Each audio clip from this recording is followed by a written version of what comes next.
Here's a take from Morgan Stanley on the financials. It comes from Graham Secker, who writes the following. Recent outperformance from European financials. Peripheral stocks and value names look quite extreme in the very short term. From a longer-term perspective, these assets are still close to all-time lows. We see material further upside. To weigh in on that, I'm pleased to say Jack Manley, JPMorgan Asset Management Global Market Strategist, joins us now. Jack, fantastic to catch up with you. Let's talk about the financials. I know you're constructive too. Why? Well, I look at financials right now, and I see that sector as one of the few sectors that's gotten kind of punished over the last few months that probably actually hasn't deserved to be punished. Financials don't have the same underlying issues that we're seeing in things like airlines, hotels, restaurants. They're taking one-time hits because of short-term cash flow concerns, but borrower quality is still very high. You add on top of that the fact that mortgage rates, auto loan rates, credit card rates are still quite a bit higher than the rate that a lot of these banks are going to be paying you on your savings account. I see a lot of room for money to be made in these businesses. I see a much more resilient recovery in this sector than I do in some of the other more harder hit parts of the market. Jack, I know the price shapes narrative, but seriously, a couple of months ago, I'd asked people about the financials. We already had the buybacks cancelled. They were seriously worried about dividend risk. Are we now seriously sitting here and thinking about capital return programs coming back and coming back quickly? I think it all depends on how you define quickly. I think if I'm looking at something like financials compared to, say, energy, yes, it will be relatively a lot faster than something like energy will be able to continue to pay out dividends. I think the problems that are facing financials are much short-term in nature. They're not as structural as what we're seeing in something like energy, as what we're seeing in something like industrials. Do I expect financials to resume their dividend payouts in the back half of this year? Probably not. Do I think that they'll be paying out their dividends a whole lot faster than airline stocks will, than some discretionary names will? Yes, I do. And when I see financials as being one of the biggest contributors to dividends in the S&P 500 from a total market capitalization perspective, I think that is incredibly important for investors that really are having a hard time finding yield in today's world. Another thing we're having difficulty with is establishing just how well we're reopening these economies. New York City, that process starting just yesterday in phase one. We've seen several cities, several states, several countries for that matter, well advanced now. I'm trying to distinguish between just the sequential improvement and the upside surprises.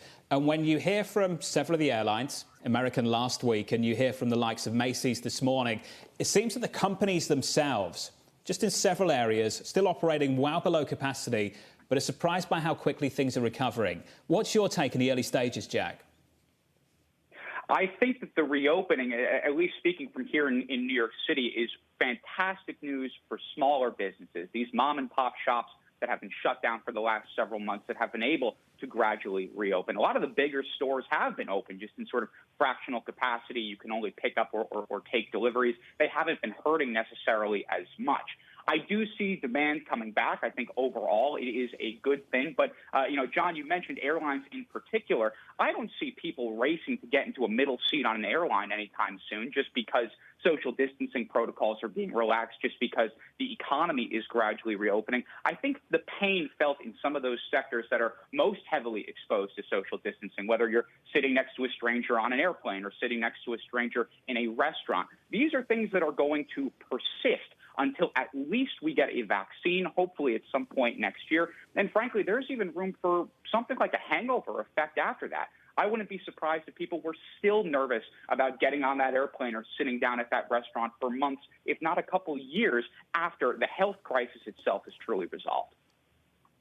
And this is why managing your cyclical exposure over the medium term, I think, Jack, is going to be really important. The sectors you're in and how quality some of the names you're holding are.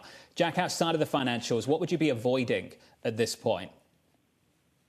Well, I think a lot of the commentary earlier kind of suggests where I'm a little bit bearish. I'm not a big fan of industrials. at the moment, particularly those airline names. John, you mentioned that they're leading the sell-off today alongside a number of the other more recent winners. I think they were overbought over the last couple of weeks. I think that issue that I mentioned with capacity constraints for quite some time is going to be weighing on that area. I'm also not particularly bullish on the energy sector. I don't know if I'm as bearish as I am on say industrials, but I see downward price pressure on oil for quite some time, even after this health crisis again is resolved and global demand starts to pick up. We still have China transitioning from a manufacturing economy to a services economy. That puts downward pressure on demand. We see a re-escalation in trade tensions between the U.S. and China. That uncertainty is going to put downward pressure on demand. I see oil prices being relatively range-bound, not sure how much higher than $40 a barrel they can really go. And when you consider that even at that price, so many U.S. oil producers are not profitable, I see a fairly poor outlook for that sector, at least over the next year, if not longer.